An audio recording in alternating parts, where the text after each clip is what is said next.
past 5 years has really been one of the biggest periods of evolutionary change for administration ever.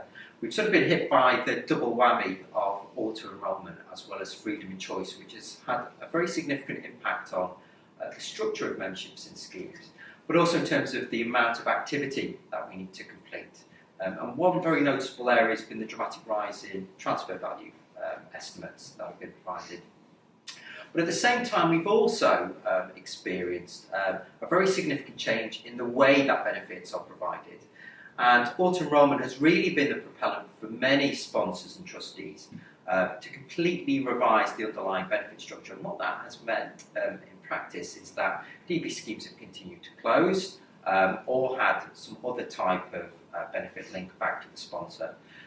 Contribution structures have also changed within schemes as well. And all of this has culminated in all stakeholders demanding much more from their administrators over what has been a relatively short period of time. So the past 5 years has been a significant period of change and demand for administrators, and we've had to change quite a lot in order to meet those new demands.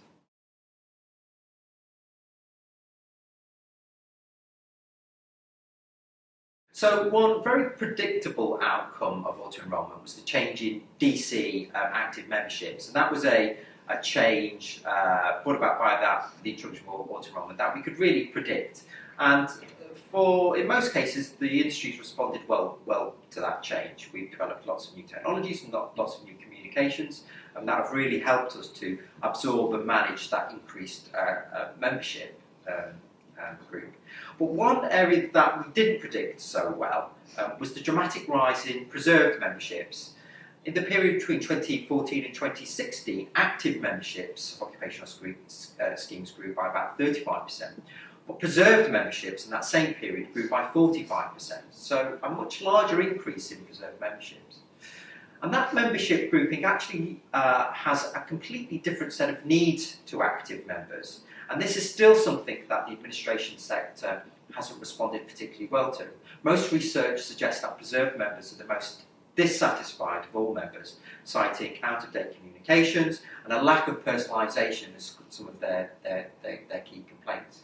So the next challenge for the industry is really responding to this very rapidly growing sector of the market that has been ignored in the main for a very long period of time.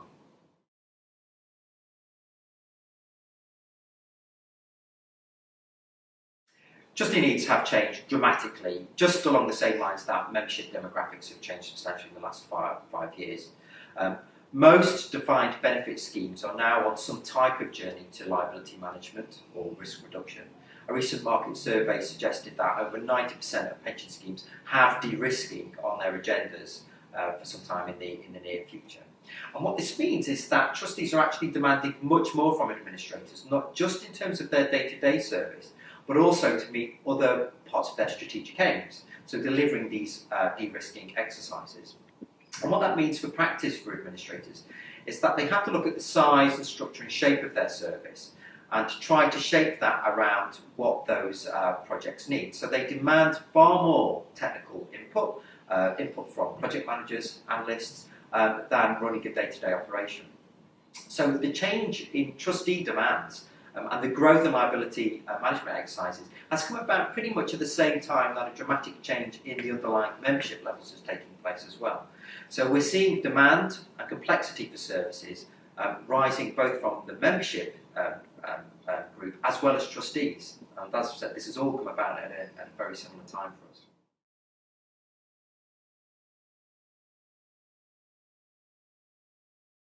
So cybersecurity is a threat that's on everybody's radar at the minute, and quite rightly as well. I mean, as data sets have grown exponentially for administrators through the introduction of new technology, the threat has become more and more acute, and it's quite right that most people are focusing on that specific threat at the minute. But I would encourage trustees and administrators to think more broadly about threat, both external and internal, about how that can impact and influence the long-term security of service provision. So other examples of it might include thinking about how Brexit will impact the labour market and how services will adapt to changes about how they get administrators on board and how they pass them through. Also thinking about how new technologies can provide threats and advantages to services. So I'd say whilst trustees are currently thinking about cybersecurity, and it's thankfully on most people's agenda, is to think about threats to administration services more broadly, to keep it on the agenda, and to consider and think about how new developing threats can derail services over the long term.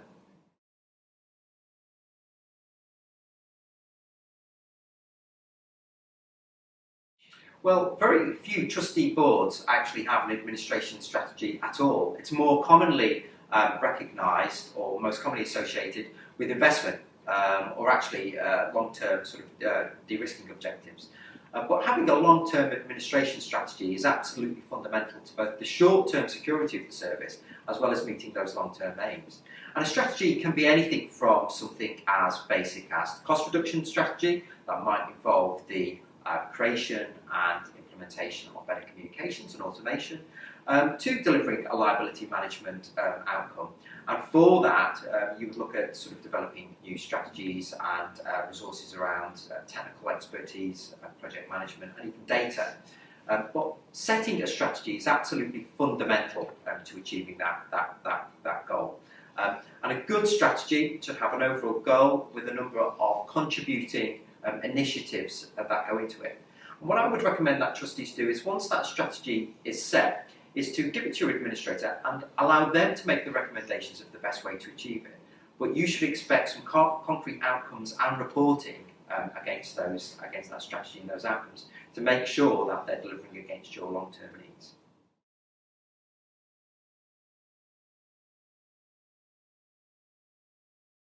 Well, you can contact us or go to our website at www.trafalgarhouse.co.uk, where we have lots of blogs and articles on this topic, as well as a lot of other associated administration topics as well.